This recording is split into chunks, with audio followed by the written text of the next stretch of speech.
Hi. So I'm about to go to Australia and I'm going there for a couple of months. Now, whenever I sort of get ready to travel, it always kind of makes me think. And I've travelled quite a lot actually. I've travelled to many different places for many different reasons.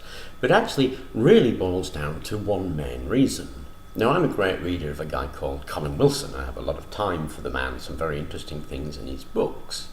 And what he calls this process is the opening of the windows of the mind to let the fresh air of experience blow out all those dusty cobwebs.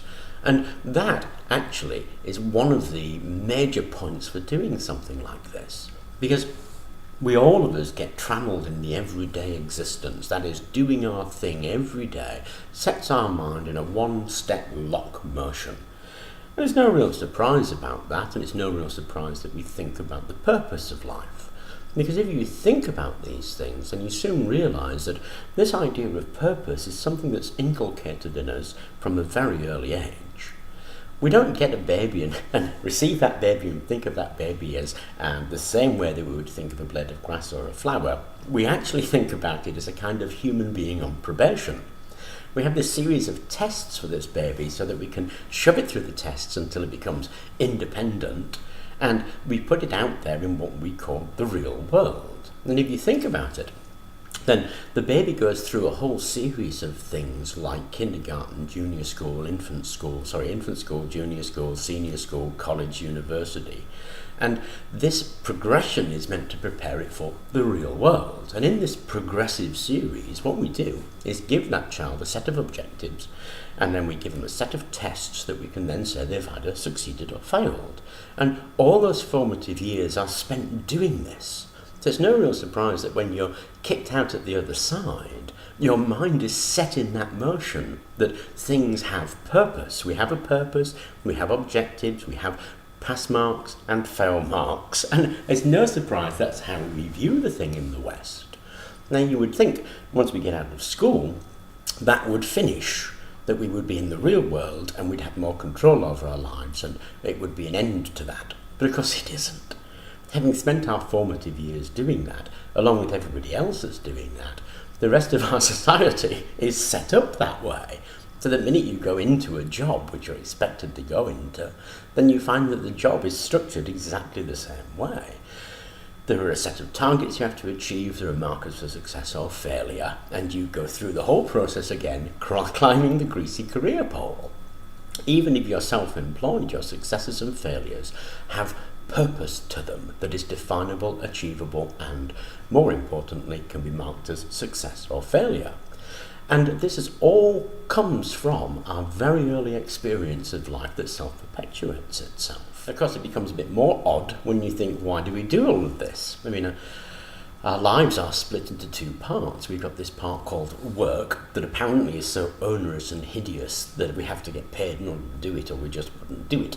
And then we get the part called fun, where we essentially are supposed to go home and spend all the money we spent doing something we don't want to do on doing something we do want to do, that is, having fun. And it's a curious thing that it would seem that this having fun, on the whole, means rushing home to watch that thing, where we reproduce life in a kind of snippet and divorce sort of way and sit and absorb it passively. That strikes me as very odd, but apparently that is fun.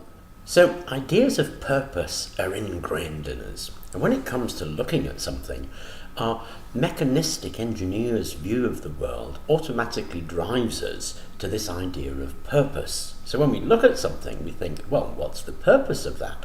Of course, if something has no purpose, it's seen as very, very poor indeed and downgraded. For something to be good, it must have a purpose, and that's no real surprise, obviously. But given that we have an ingrained idea that life must have purpose, when you look at some of the things I do, that is working in a lab all hours, helping people out randomly, travelling, all of those kind of things, the first questions you have to ask yourself really is, what is the purpose of them? And that's bound to be asked because our experience generates this kind of almost mechanistic view. When we look at a butterfly, we don't see its beauty, we see the eyes on it and we say, what's the purpose? So what's the purpose of a butterfly? What's the purpose of a flower? What's the purpose of a cat?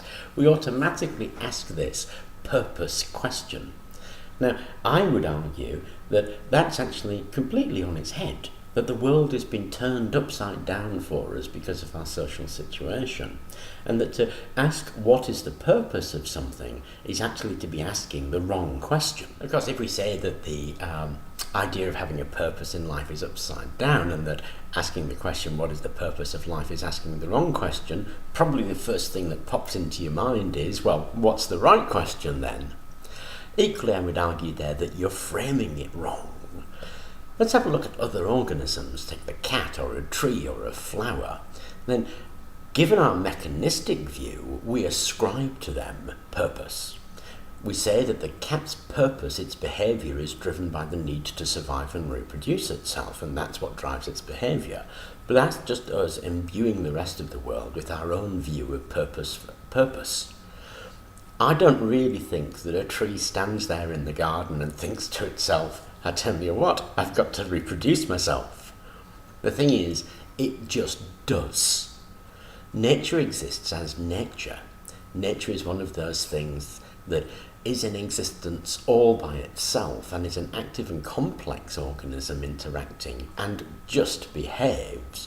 It doesn't do it for purpose. It does it because it does it. And I would extend that from the tree to the cat. I don't think the cat sits there thinking, I tell you what, I'm hungry, I'd better go and hunt so I can survive. It gets hungry, it hunts, it survives. There's no causal link between them. It does because it does. And we can think about this in our own activity as well. When you think about a piece of music, for instance, a piece of music is great just in itself. And when you play a piece of music, you're not driven to the end of the piece of music, the end of the journey. You play the music for the music. That's why a conductor is not a good conductor if he gets through the whole piece as quickly as he possibly can to get to the end. A conductor is a good conductor because he understands the music exists as the music in itself, and it's the enjoyment of the thing in itself that is important here, not the purpose of the music, that is, to get to the end of it.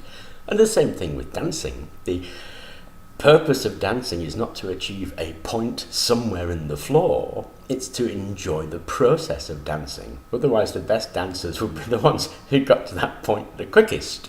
And things like Strictly Come Dancing would turn into a race where they all zip to this point in the floor.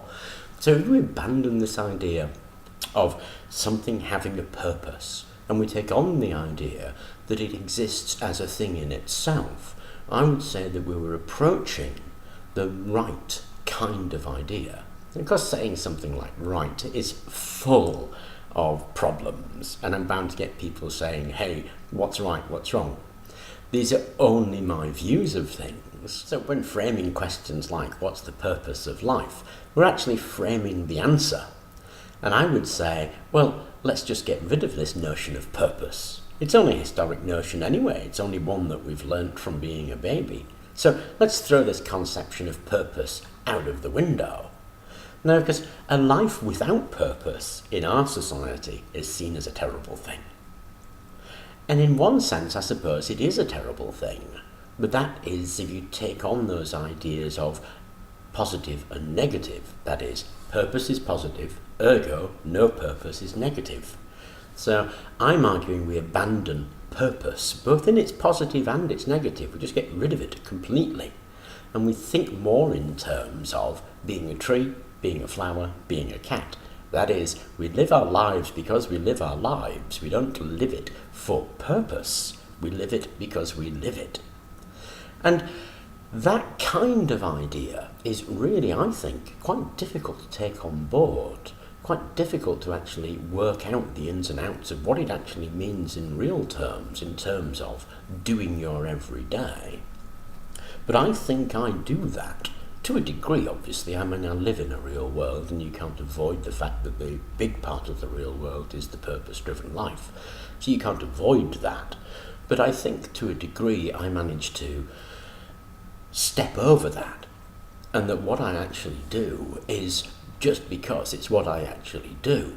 I do what I do because I enjoy doing it, I work hard at it. I work long hours. I mean, you've seen the videos. You've seen sometimes I'll be standing over an experiment at 2 o'clock in the morning, covered in graphite, very tired, very dirty, been working on it for weeks in order to achieve this thing. So I work hard at what I do, but I work hard because I enjoy what I do. It's actually part of my life. It's not a purpose that I'm trying to achieve. I'm just looking at the world in the same way I think that a cat looks at the world. That is, purpose as an objective in life has been abandoned. My objective of life is not to have a purpose, it's just to do because I do. And it's the same reason that I travel. I travel in the Colin Wilson sense, to throw open the windows of my mind, if you want to think of it in terms of purpose. But I also think I travel because I travel. This doing something because you do it also turns things completely around. Instead of world becoming divided into work and play, fun and no fun, the whole thing becomes merged. So everything that you do really becomes fun because you do it to explore. Now, I've argued before that the activity of science is inherently human, that the activity of entertainment is inherently self-absorbed, and I've argued that before. But I still believe that. So doing all of this stuff isn't done because I want to help people. It's done because it's done, and the consequence of that must be that it helps people. It's one of those things, give and you receive, if you like. It's almost karmic. That's the other thing that Gandhi was talking about. Be what you want the world to be. I want the world to be like this. I want the world to be without purpose. And living my life that way really is the step that I can take in order to make sure that the world takes a little step in that direction. Now, don't get too tied up with this notion of purpose. With the idea of purpose comes the positive and the negative. They must do. It's like having a cup. You can't have a cup without the top or without the bottom. The cup has a top and a bottom. Concepts of purpose have negative and positive. So if I talk about living life without purpose, your mind will automatically go to the negative side of purpose. You'll throw away or attempt to throw away only that part of purpose that you think you need to throw away. What you need to throw away is the entire cup, the whole concept of the purpose-driven life. That needs to be abandoned, I think. Once you get rid of the idea of a life with purpose, you have to start thinking about the life as is. Now, I understand that's probably quite difficult. I understand it's probably going to get an awful lot of comments and people arguing about this. What does it actually mean, the life that is? To understand the life that is, you don't really need to look very far. Like I say, look at a tree. That just lives its life it is. Look at a cat. Look at your world in general. Look at the world in general as a big organism of which you are a part. You're an interplay in that world. That interplay, that interactivity of all things is the life that is. So I'm clearly back in the lab just finishing up a few things before setting off. And the point of what I'm saying here really, I suppose, and I suppose I've taken a long way around of saying it, is that the purpose of life isn't to pursue purpose. The purpose of life is actually just the journey in itself. So you need to live as part of that interplay. Now, this also brings to mind a whole lot of other things. It's funny how one idea knocks into another idea. And rather than confusing this video with that, I'm going to do another video on some of the knock-on effects of this kind of view. Anyway, I thought that was kind of interesting. It came up because I'm just about to go off travelling, and I thought I'd share my thoughts with you because I thought you might find them interesting too. Anyway, thank you very much for watching, and I hope you did.